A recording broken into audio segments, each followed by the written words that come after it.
वो जो prelims exam होने वाले हैं उसको स्थगित करने के विषय में भी सरकार ने मन बनाया था। सरकार के डीओपीटी ने एक चिट्ठी लिखी थी यूपीएससी को, यूपीएससी ने उसे स्वीकार नहीं किया। यूपीएससी ने यह लिखा कि क्यों नहीं ये स्थगित हो सकता है। क्या सरकार ने कोई बाध्यता बनाई? बिल्कुल नहीं, सरकार ने कोई बाध्यता नहीं बनाई। सरकार ने सभी पक्षों को सुना, उसके पश्चात उन्होंने सदन के पटल में जो हमारे डेमोक्रेसी का रूल है, क्वेश्चन के आंसर में अपने ओपिनियन को रखा है। ये ओपिनियन सरकार के ओपिनियन के रूप में यूपीएससी को जाएगी। और जब ये ओपिनियन गठित हुआ तो मैं बता दूं 2 यूपीएससी के सदस्य भी मौजूद थे। स्वाभाविक रूप से ये एक सबके रजामंदी से बनाई हुई संवैधानिक सवाल को आगे बढ़ाते हैं। आप ये कह रहे हैं, आप हमारी बात को मान रहे हैं, लेकिन क्या संवैधानिक संस्था होने के नाते, जिसको बार बार हम कह रहे हैं कि यूपीएससी एक ऑटोनॉमस बॉडी है और जिस तरह से यूपीएससी ने फैसला लिया उस पर आज भी कायम है, अगर सरकार के इस जवाब को भी, पार्लियामेंट के जवाब को भी देखें तो उससे यही लगता है कि यूपीएससी ने जो सीसेट का स्टैंड लिया उस पर आज भी कायम है,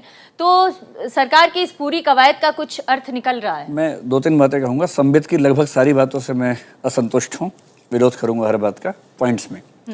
पहली बात वो ये कह रहे हैं कि लार्जर सेक्शन की प्रॉब्लम को सॉल्व कर दिया गया है, ये एकदम गलत बात है। लार्जर सेक्शन को दिक्कत 8 क्वेश्चन से नहीं थी, 8 क्वेश्चन केवल 20 नंबर के हैं। 35 क्वेश्चन जो लगभग 80 नंबर के, उनमें ट्रांसलेशन की दिक्कत है। ट्रांसलेशन की दिक्कत क्या होती है, मैं आपको एग्जाम्पल देता हूँ। आज के एग्जाम्पल लीजिए। विजय सिंह साहब जो यूपीएससी के मेंबर थे, सीसेट को लाने में उनकी भूमिका थी, आज उन्होंने एक स्टेटमेंट दी अखबार में। मैं आपको 2 हिंदी में इंग्लिश में पढ़ के सुनाता हूँ। इंग्लिश में लिखा है, Mr. Vijay Singh said the government succumbed to the goons lobby while saying that marks of the English comprehension paper in the preliminary exam should be excluded for merit or gradation।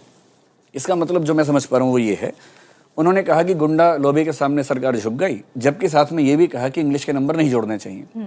इसका translation Hindi के अखबार में, उसी अखबार में क्या, उसको सुन लीजिए। लिखा है, अंग्रेजी के मार्क्स को हटाकर गुंडों की लॉबी के सामने सरकार ने घुटने टेक दिए हैं। ये दिक्कत है। आज के ही अखबार में यूपीएससी के ही मेंबर की स्टेटमेंट इंग्लिश में क्या है और हिंदी में क्या है, एक ही अखबार में अलग अलग है। ऐसे क्वेश्चन से आप बच्चों से क्वेश्चन पूछते हैं प्रीलिम्स में, 35 क्वेश्चन ऐसे आते हैं 80 नंबर के, उनके आंसर गलत हो जाते हैं।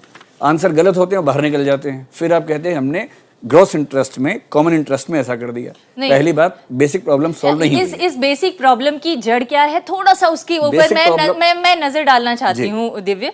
ये जो आप कह रहे हैं ना कि ये ऐसे सवाल होते हैं और इसकी वजह से प्रॉब्लम आती है, ये पेपर है, अंग्रेजी का पेपर है, मेरे पास भी है। ये जो 20 नंबर हटाए गए हैं, जो या जो जिसको मेरिट में ना जोड़ने की बात कही गई है, अंग्रेजी का जो कंपलसरी पेपर था उसका एक सवाल है।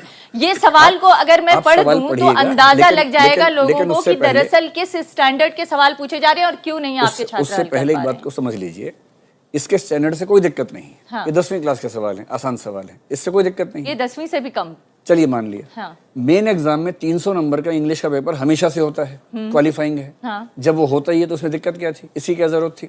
अगर इसकी जरूरत थी तो साथ में 8 क्वेश्चन भारतीय भाषाओं के भी क्यों नहीं है, बराबर क्यों नहीं है? हम तो पहले भी नहीं होते थे, जब आपने एग्जाम दिया था तब भी नहीं होता था, जब आपने एग्जाम दिया था तब भी नहीं होता था। 3 साल पहले आया है, तब पेपर था ही नहीं है वाला। ये तो पेपर अभी आया है 2011 में। आपने 2011 में पहली बार कहा कि एक लैंग्वेज से सवाल पूछेंगे, बाकियों के नहीं पूछेंगे। भेदभाव की समस्या, इंग्लिश से कौन परेशान है? मान लीजिए कि एक गांव का बच्चा 8 में से एक सवाल गलत कर दे, एक तो गलत कर सकता है, एक सवाल गलत होने के 2.5 नंबर कट गए और नेगेटिव मार्किंग है 0.83 और कट गए, 3.33 कट गए। एक नंबर पे 1000 लोग बाहर हो जाते हैं। 3 नंबर गलत होने पे, एक सवाल एक नंबर पे। हाँ। और एक सवाल गलत होने पे 3.33 का नुकसान होता है उसको। ये कोई नहीं कह रहा कि मुश्किल पैसेज है, लेकिन जो पैसेज आपके लिए आसान है वो गांव के बच्चे के लिए मुश्किल हो सकता है। आसानी का फैसला कौन करेगा? नहीं, लेकिन बात यह है दिव्य कि अगर आप सिविल सर्वेंट बनना चाहते हैं, देश की सर्वोत्तम नौकरी में जाना चाहते हैं, तो आप अपने लिए क्या स्टैंडर्ड चाहते हैं? कोई मना नहीं कर रहा। आप इंग्लिश मेंस में क्वालिफाइंग पेपर लेते हैं, लीजिए। हाँ। लेते ही हैं, हिंदी का भी होता है, रीजनल लैंग्वेज का भी होता है, इंग्लिश का भी होता है, इसमें दिक्कत क्या है? उसको टफ कर दीजिए। आप पहले राउंड में ही सीसेट को इंट्रोड्यूस, एक मिनट, प्रीलिम्स के राउंड में ही आपने 70% पॉपुलेशन को बाहर कर दिया। यूपीएससी के मेंबर केएस चेलम, आज के अखबार में उनका लेख है हिंदू में, वो लिख रहे हैं कि सीसेट गलत है क्योंकि 70% लोगों को, गांव के लोगों को बाहर कर देता है। केएस चेलम का आर्टिकल है हिंदू में आज, उसको पढ़िए। इससे भी संतोष न मिले। नहीं नहीं नहीं नहीं नहीं विवेक- दिव्य, सवाल ये है कि आपको अगर लड़ाई लड़नी है तो आप उस व्यवस्था के खिलाफ लड़ाई लड़िए जिस व्यवस्था ने हिंदी मीडियम की पढ़ाई को इतना कमजोर कर दिया कि एक वक्त में हिंदी मीडियम से पढ़ के टॉप करने वाले आईएएस ऑफिसर आज की स्थिति में वो कह रहे हैं, वो खुद मान रहे हैं कि आज हिंदी मीडियम का बच्चा इसको क्वालिफाई नहीं कर सकता क्योंकि उसकी पढ़ाई का स्टैंडर्ड ही वो नहीं तो है। पढ़ाई का स्टैंडर्ड खराब करने की लेकिन जिम्मेदारी बावजूद इसके आप लोगों ने इसको इंट्रोड्यूस क्यों किया, मुझे देखिए, ये बताइए, ऐसा- क्योंकि आज जिस तरह से हजारों लाखों बच्चे इसका विरोध कर रहे हैं, एक तरह से राजनीतिक मुद्दा बन चुका है ये। आप या तमाम आप जैसे यूपीएससी को समर्थन देने वाले लोग फिर भी ये मान रहे हैं कि ये सीसैट का पैटर्न बिल्कुल ठीक है और हमारे देश के सिविल सेवा में आने वाले लोगों को इसको क्वालिफाई करना जरूरी है। मैं हिंदी भाषी रहा हूँ हमेशा से, हाँ। और हिंदी में ही मैंने हाई स्कूल इंटर वगैरह किया था। मेरी सारी संवेदनाएं और संपत्ति हिंदी वालों के साथ थी, लेकिन नीति बनाते समय दिल से नहीं दिमाग से काम लेना पड़ता है। तो इसलिए जब नीति बनाते थे, पहला सवाल ये था हमारे सामने कि ये जो सर्विसेज हैं, चाहे आईएएस हो, रेवेन्यू सर्विस है, रेलवेज है, ऑडिट अकाउंट्स है, फॉरेन सर्विस है, इन सब की कॉमन रिक्वायरमेंट क्या है। इनकी कॉमन रिक्वायरमेंट को देखते हुए ही इम्तहान हो सकता है।